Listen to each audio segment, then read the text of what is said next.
Hi, my name is McGilbert, and thank you for joining me on the Cozy Podcast. Today I'll be talking about trauma, specifically how can earlyhood trauma affect relationships and mental wellness. So I'm gonna just start off by answering a question. Earlyhood trauma profoundly affects emotional regulation and attachment patterns, increasing vulnerability to mental health disorders and creating long-term difficulties in forming trusting and stable relationships.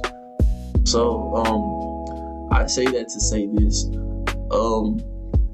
With trauma, having a stable mind and a stable well-being, it won't be as easy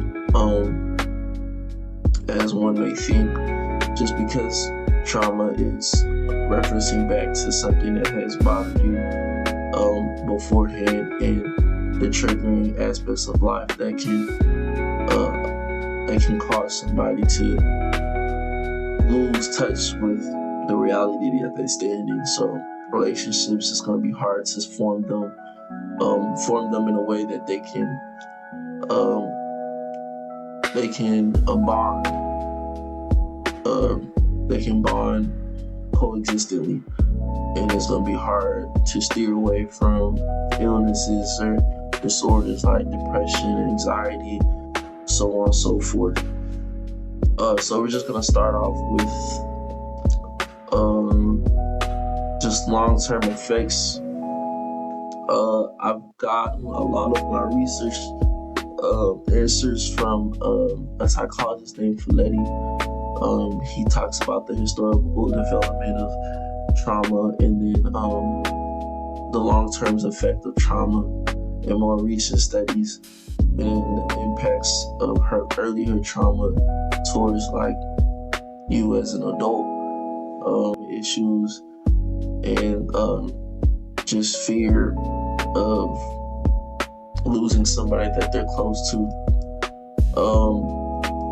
Going on earlyhood trauma, he gave descriptions such as relationships, instabilities, conflicts, and cycles of dysfunction may emerge, impacting not only individuals but also families and communities.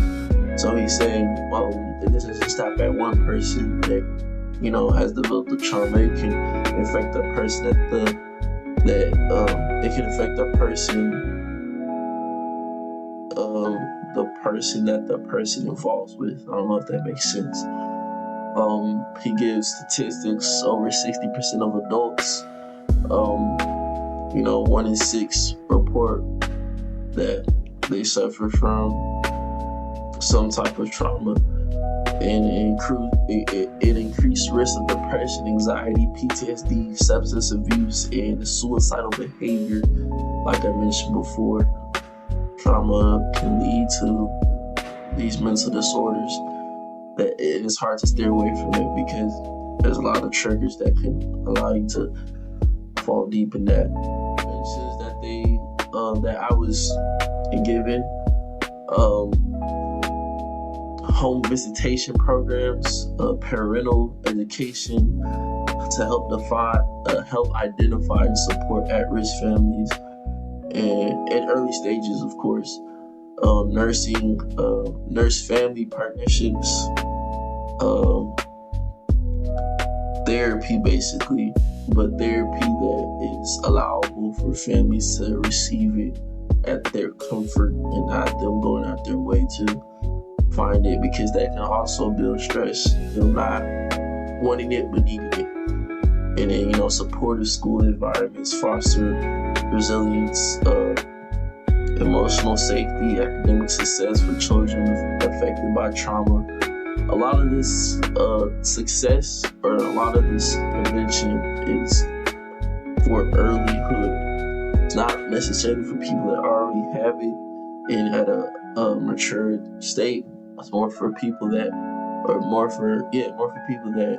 are suffering from it at an early stage, dealing with it at an early stage. So when they grow older,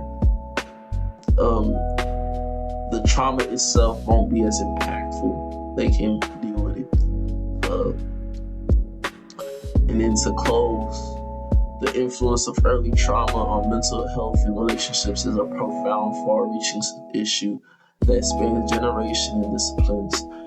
From attachment theory to modern neurobiological research, scholars have demonstrated how deeply adversity shapes the human mind and behavior. With millions affected worldwide, earlyhood trauma contributes to numerous psychological disorders and relational struggles, often perpetuating cycles of dysfunction across families and communities. Addressing this issue requires comprehensive prevention, early intervention, and trauma-informed approaches that prioritize healing, resilience, and long-term well-being. All right, thank you for coming on here, participating in my podcast. Can I have your name for me, please? My name is BJ. BJ, and what do you do, BJ?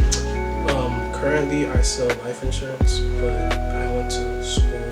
I just graduated last December with a bachelor's in psychology. Okay, perfect. So I have a set of questions for you here. Just want to ask, in what terms would you define trauma in a general sense? I feel like trauma is relative to whoever is going through the experience at the time, but trauma, to me, or at least for my definition, if you want to use like a definition that would be generalized for everybody, trauma is just like any experience that anybody goes through that alters the person's life, whether for good or for bad. There's such thing as good trauma and bad trauma. So I just feel like it just really depends on what you're looking for, but I feel like trauma is just any experience that anybody goes through that alters the way the person looks at life or alters the way the person operates. And Okay. And in your experience, do you know anything that can lead to mental illnesses? Well, definitely trauma, but I also feel like there's also a genetic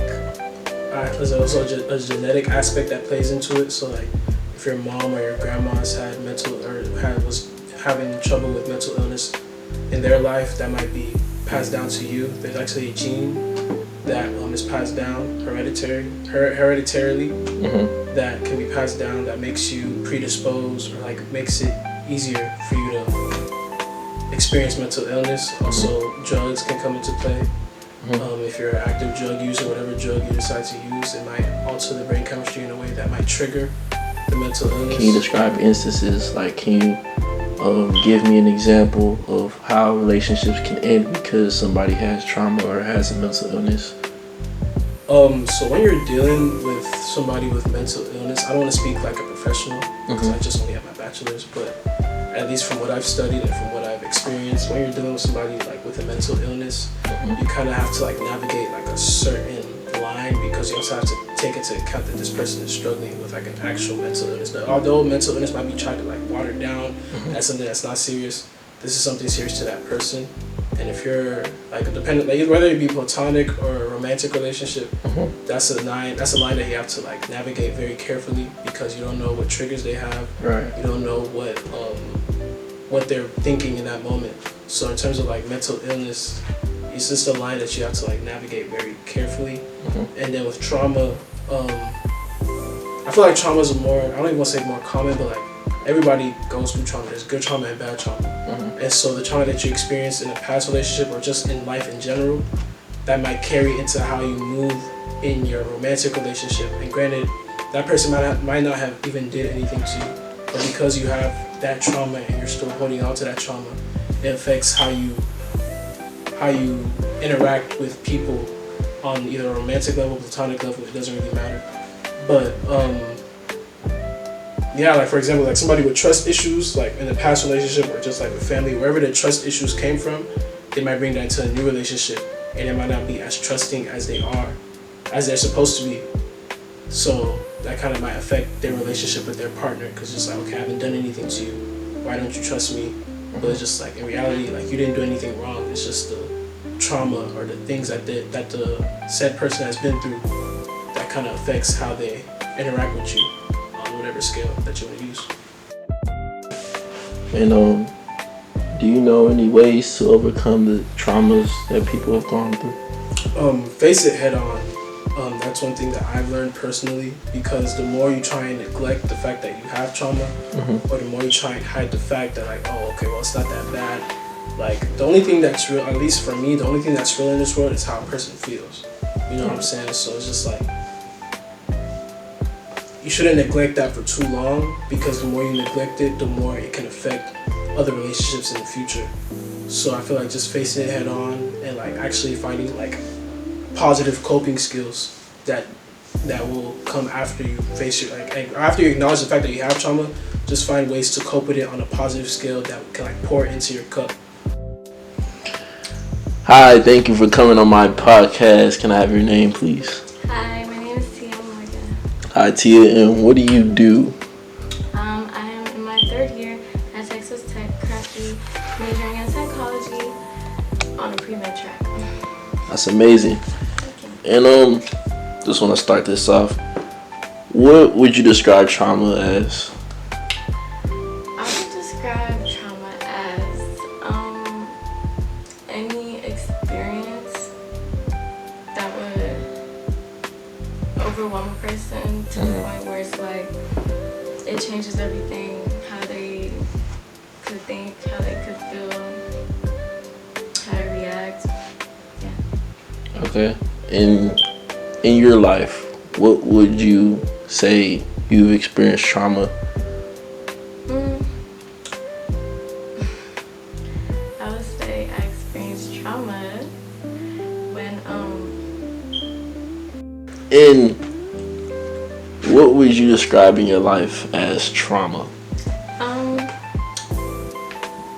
a traumatic event that has happened to me pretty recently that I could think of off the top of my head would be when I found out that my father was cheating on my mother.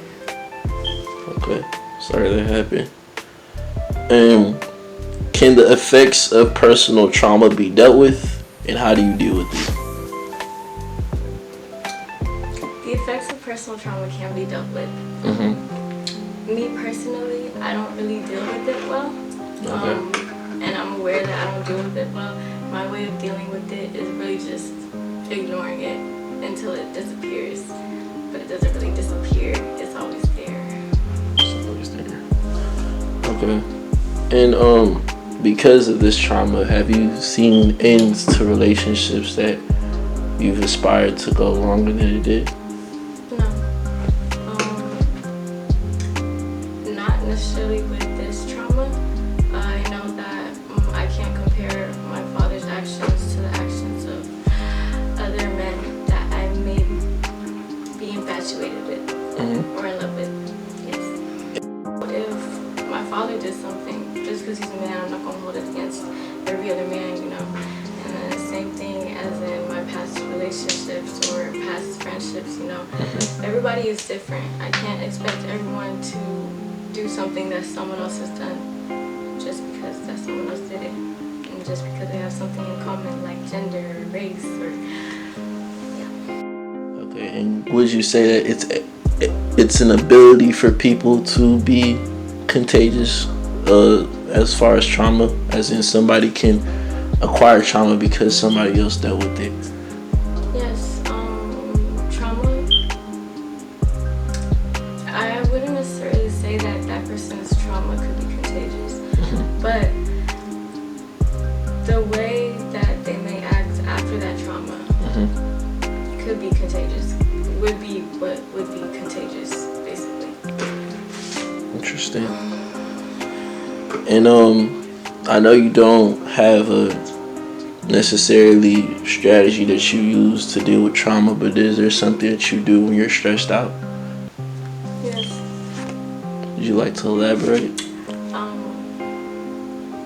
So whenever I'm stressed out, I love doing puzzles and coloring. It's a really good stress reliever. I also love doing my homework when I'm stressed out because it kind of gives me like a sense of control. It's just like anything that gives me a sense of control will calm me down. But an unhealthy habit that also helps is smoking, which I am giving up. So I gotta find other healthy outlets. Good. Okay, that does conclude this portion. Thank you, Tia, for participating, and thank you for everything you shared. I know it could have been, or it can be, touching the subjects that was discussed.